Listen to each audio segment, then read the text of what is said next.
How could an all-powerful, all-loving God allow a tsunami to kill hundreds of thousands of people?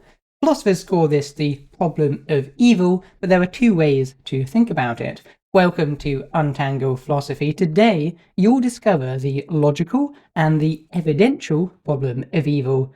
What are they, and what's the difference? Let's find out. Epicurus, a philosopher of the 4th century BC, was the first to articulate the logical problem of evil, sometimes called the Epicurean Trilemma. The problem is this. There is a logical contradiction in the belief that God is omnipotent and omnibenevolent, and the existence of evil. Imagine you have an irresistible itch.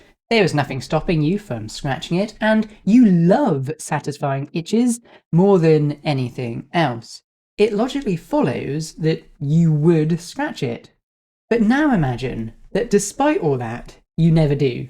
That doesn't make sense. There is a logical contradiction here. The fact that you don't scratch the itch implies that actually either you can't do the scratching or you don't actually care to. Mackie applies this same logic to God.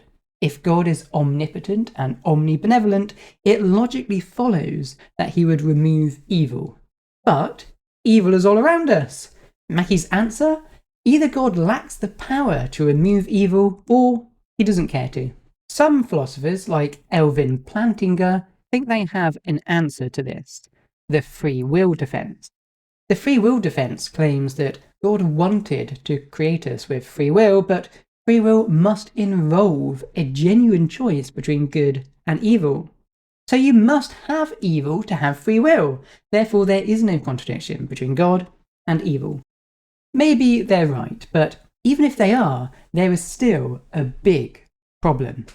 Look at how much evil there is. It's unending. Maybe God needed evil for free will, but why does he allow so much of it? Well, let's look at the evidential problem of evil. This isn't about a logical contradiction.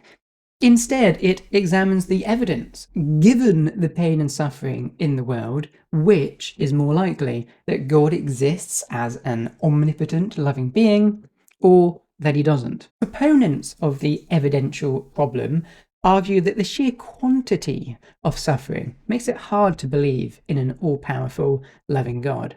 Like the 2004 Indian Ocean tsunami I referenced earlier, which killed over 200,000 people, indiscriminately, men, women, children, babies, wiped out in a single day. And it's not just human suffering. Charles Darwin realised that evolution by natural selection, it only works because the weak starve or are preyed upon at the expense of those best adapted to survive in their environments. Billions of animals dying in painful ways for, as he puts it, almost endless time. Yet, God allows it. And that's not all. William Rowe emphasises pointless suffering as evidence that God does not exist.